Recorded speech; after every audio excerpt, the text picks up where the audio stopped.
Decision Diaries.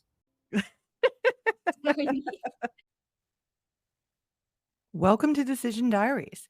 So, I'm coming off of a break and I'm doing something very unique today is in that I do not have anybody to talk to. So, I am going to be doing this broadcast all by myself talking to you. So, here we go and here is our decision topic of the day. It is the decision to be kind to people. I feel like this is one that I can talk about on my own. And when I talk about being kind to people, I like to use an analogy of filling up other people's bucket. So if you haven't heard of this concept of bucket, there is a great book out there that I read to my children when they were younger. That is called "Have You Filled a Bucket Today? A Guide to Daily Happiness for Kids." Honestly, this shouldn't be for kids. Adults should have to read this every day before they set off to work and to start their day. And in fact, I would even say that this book needs to be read to people of my age in their 50s and as they're getting older. And it seems like some of us are losing our patience with people, and we should be going in the opposite direction. We should be going back to those kid friendly days where being nice to everybody was just kind of a part of who we were. So again, let me repeat for you. The book is called "Have You Filled a Bucket Today?" I'm going to read a little bit from this book as much as I can because it's fairly lengthy. On an audio book, it's about 15 minutes. So I'm not going to take 15 minutes of your time to read it. But I am going to go over the concepts and then give you some real examples of some of the decisions I've made and continue to make. And I will listen to this podcast myself, talking to myself, that I need to decide to fill someone's bucket every day. So let's get some of these concepts out here so we can kind of break them down. So it's called "Have You Filled a Bucket? A Guide to Daily Happiness for Kids slash, I believe, adults, 50-year-olds and older." It's by Carol McLeod, and it's very cheap. Come on, this is important for daily happiness in our lives. So here we go. All day long, everyone in the whole wide world walks around carrying an invisible bucket. You can't see it, but it's there. You have a bucket. Each member of your family has a bucket. Your grandparents and friends and neighbors all have buckets. Everyone's carrying an invisible bucket. Your bucket has one purpose only.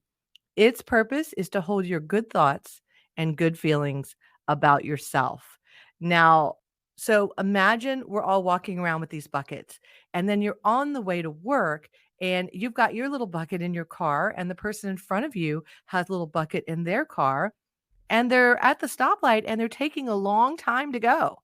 I don't know what they're doing. They could be texting, they could be crying, they could be in a completely different state of mind, but they're at the stoplight and they're taking a little while. Do you honk? I mean, it feels like honking and being sort of obnoxious and not taking a moment to sort of count to 10, give them a moment, is really stealing from their bucket. And it's definitely not filling up your bucket. So that's a good example of just something daily that you have to think about. And it's really kind of funny because as, my husband gets older, he does do the count to 10 because there's been times that I've been in the car with them and someone is not driving the way he wants them to drive. And, he'll start to just project this sort of unkindly behavior. He may not be honking his horn right away, but he's starting to get there. His eyebrows are furrowed. And at that point, he's really draining his own bucket. And then when he takes action and he beeps that horn, um, he's about to drain somebody else's. So if you really kind of start to imagine yourself walking around with these buckets. Okay, now I don't want to bash my husband. As we know, my husband's usually on this podcast with me and he's not here to defend himself. So I'm going to talk about something this week he did, which actually inspired this podcast episode. I was at work in my office all alone. That's a completely different decision we can talk about, but I do rent an office downtown and I don't have any coworkers in my office, but my husband does have a key because he occasionally checks on me. And I was on a Zoom call with my remote coworkers, and he walked in with 6 roses. It's not our anniversary. We didn't get in a fight. I'm not aware that he did anything that he would have to apologize for, and so he dropped off the roses. I'm still on the conference call, and he left. A completely random act of kindness, and later on when I got home and we were talking about it, he said, he was just driving past a flower shop and something told him it would be nice if he bought some flowers for me. So he went ahead and did it. So that kind of goes to, it really filled up my bucket. He was really excited about it. It really filled up his bucket. And so now you've got these two buckets spilling over with random happiness from just a very small act of kindness. And we're still talking about it. I'm looking at them right now, beautiful flowers. And on that call where my remote coworkers, it just sort of stopped me in my tracks, and they were wondering why I stopped talking, as you can imagine. And I showed them the flowers and everybody said, "Aw," and the first question they asked is, "Is it your anniversary? Is it your birthday? Did we miss something?" And no, it was great to be able to say, "No, it's just my husband's random act of kindness." Now, when I think about this, and I really tried to teach my children that it's so easy to not say mean things, but it's especially easy to just have a smile on your face, say good morning, and look for moments where you can make someone's day. A great example of that, if you've ever had this happen to you randomly, it's always nice. I was, standing in line in a deli, and when I stepped up to pay, only to find out the person in front of me had paid for my drink. And it's just kind of like, wow, why didn't I think of that? I wish I would have thought of that for the person behind me. So that's another great example. Overall, I think where we are right now, with elections and different things going on, where everybody obviously has very different opinions. And I don't get into politics. I love that I have a nice group of friends that are 50% on each side of the coin here. But what's really nice is that, we stay in our lane and we're very kind to each other. No one is bashing the other person, and, we try to do everything we can to focus on, what we do have in common. But another great example is every morning, I don't get to see a lot of people. As I said, I work in an office and, not a lot of people are going into the office. But every morning I do get a drink from a local deli. And this woman, who is usually mopping up or cleaning up in the deli, always, always has a smile on her face, and I've never seen her actually eat at the deli. So I had a great opportunity one time where she was actually placing an order, and that's when I was like, "Oh, I've gotta give back. It's been a long time since someone bought a drink for me, but maybe this is my turn to buy her a meal." Just for making just being a happy person and making my morning special every day when she says good morning, and completely she didn't ask for it. It was one of those nice random acts of kindness. So the other part I'd like to say is, there are a couple times that we can hold back, right? Not everybody wants to hear our opinions all the time, which is really kind of interesting. I also like to say that you never know when someone's kind of having a bad day. So going back to that traffic stop, someone who is pausing to go at a green light could, I imagine, could be thinking about a whole lot of other things. I like to think that they're receiving happy news, but there are other times that I like to think they're having a moment of pause. As far as you know, they could be crying, they could be very upset. You beeping is not going to make their day. You pausing, waving, or, seeing if they're okay, of course, would make their day. Now, I have to tell you another story. about a very small act years ago when I was in my 20s, and my husband and I had found out we were pregnant. And I was on a business trip, and right before going on that business trip, I had gone to the doctor, and there was a chance that the pregnancy was not going so well. I did decide to go on with my life and go on that business trip. But during that business trip, I received, bad news, and, bad things, as I would say, like, started to happen very early in the pregnancy, but, obviously not feeling very well. And so I was trying to get back home as fast as I could, trying to catch a flight out of Atlanta. And I was just clearly a hot mess. And all I wanted, and it's weird, but all I wanted was some chocolate yogurt at, in the Atlanta airport. I'm not quite sure why that jumped into my head that I needed chocolate yogurt at that time, but the credit card machines were down, and I did not have any cash. And just kind of being in the state of mind I was in, I didn't read the signs. I really didn't. I just kind of in a fog walked up and ordered my yogurt. And, you know, if somebody was not being kind, the little yogurt person could have taken the yogurt away from me and said, you know, "You're being kinda stupid, you didn't read the signs." But instead, I don't know if it's the way my eyes looked or she looked at me and she was like, "It's on the house." And I thought I was gonna cry. I thought, "Oh, someone's being nice to me." Like, she has no idea what's going on in my personal life, but she is just being nice.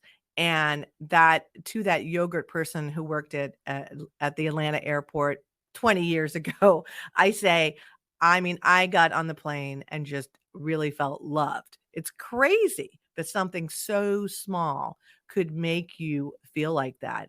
So, I told you, I've been somewhat of a sabbatical from this podcast. And I went on a very long road trip with my sister in law in California. And, when we talk about being kind, I walked up to a bar and there was an older gentleman next to me. And I kind of wiggled in between because, I really needed to get a beer. And as I got the beer, this older man, clearly wanted someone to talk to. And of course, I'm happy to talk to anybody, but I really felt like there was something interesting about this man. And so, we struck up a conversation, and he started to tell us a little bit, and my sister-in-law joined us. Eventually our table was available and we had to leave him behind, but we had a nice conversation while we were up at the bar. But what's really interesting to me is just that simple little act when we were leaving the restaurant, hours later, it seems, because I ordered a lot of food. When we walked out to our car, ended up his car had been parked next to our car randomly. He had come out randomly at the same time, different exits, and met us out there. And the first thing he said was, "Can I hug you?"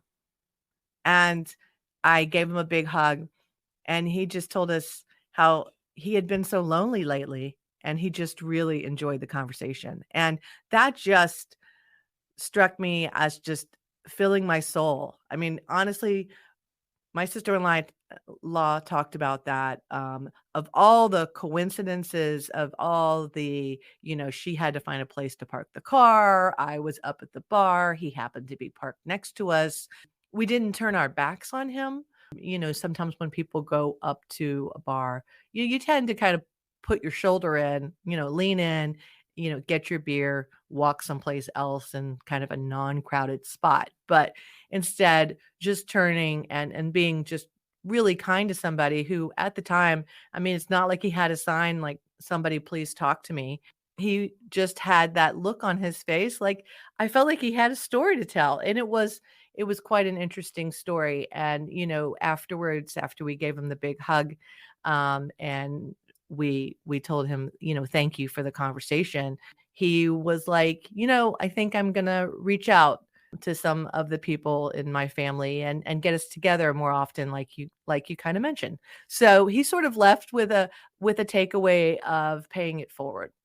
So I know I might sound like I'm babbling and I'm having a couple of emotional moments here because every day I think I need to be reminded that people carry these buckets. And I think I need to be reminded that my behavior matters, and it doesn't just matter to my friends and my family and my coworkers and, people who I interact with every day. It matters to every single person I come in contact with. If that's the way that I present myself when I drive, the way that I, order my drink from my deli in the morning, and those people that I interact with. I also, as I mentioned, work downtown. I do walk by, occasional homeless people. I know who they are. They know who I am.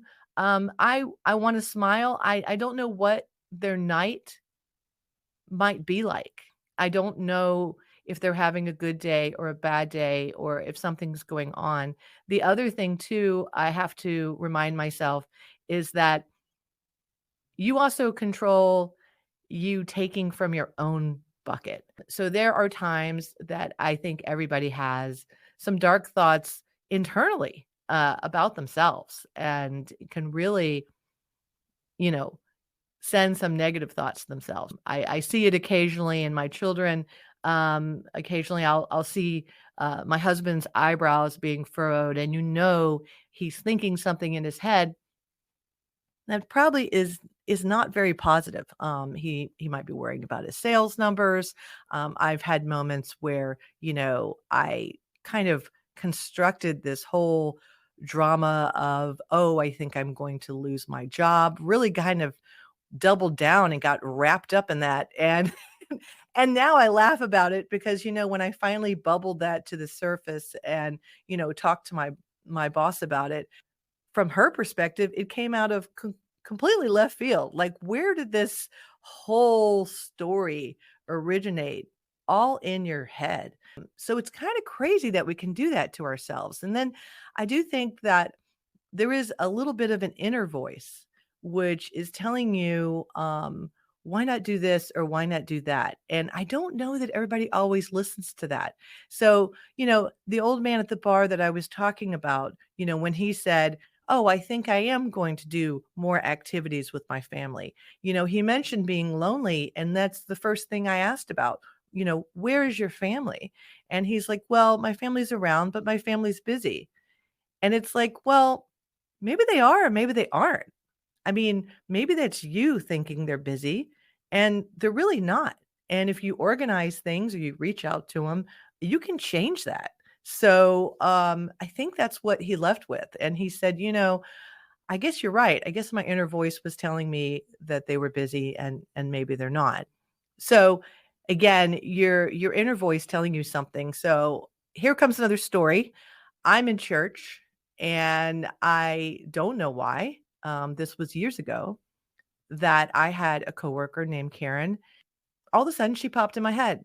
I can't even explain why she popped in my head. Nothing was going on. There wasn't like an assignment at work or anything like that that would have said, oh, think about Karen today on a Sunday while you're at church.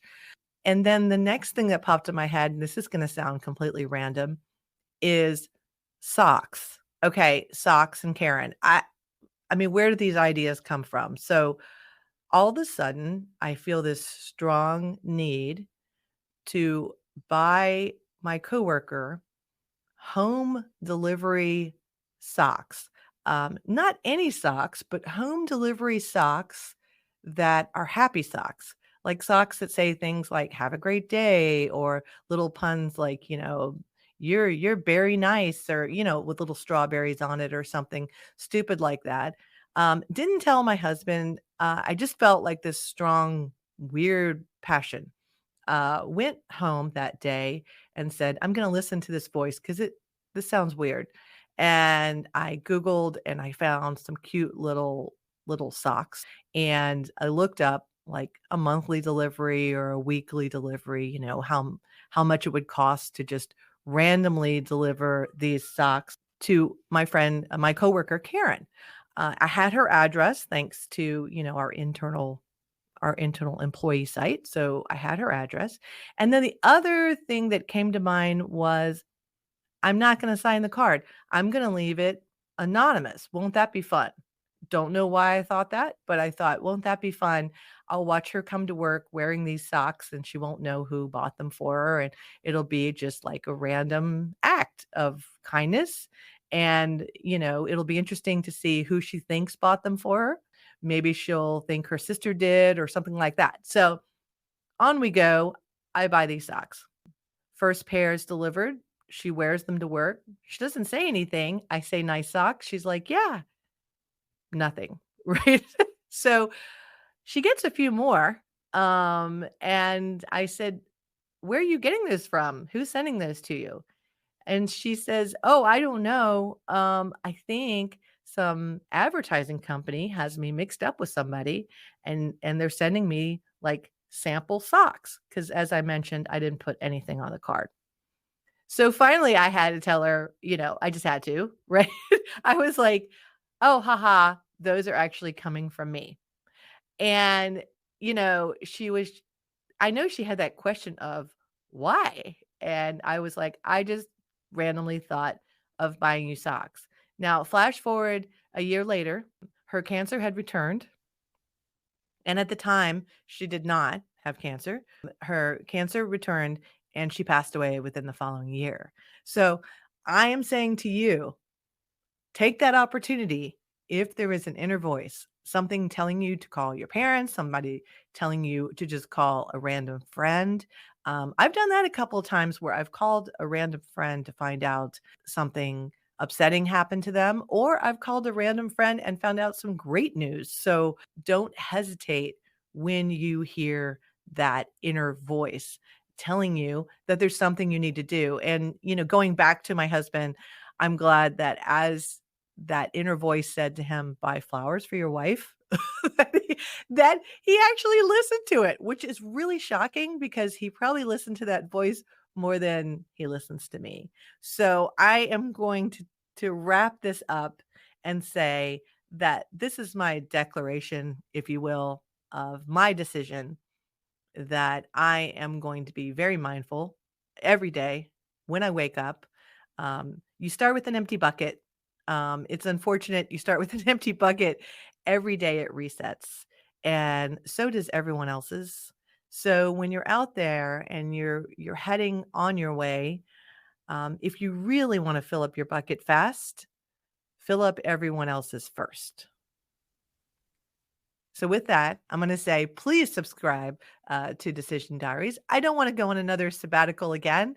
I'm really looking forward to recording more episodes. This one is particularly challenging because I am not talking to a guest. But if you like that, please let me know. If you're like, please get another guest on, you can let me know that too. That's okay. Like the feedback. Please subscribe to Decision Diaries, our podcast. Also, we are on Instagram, Decision Diaries, Facebook, Decision Diaries. We have a website called decisiondiaries.com, which I will put this book listed up on that website. Again, it's a book for kids, but I'm kind of thinking that I need to read this book every morning before I head out the door. Thank you so much for listening.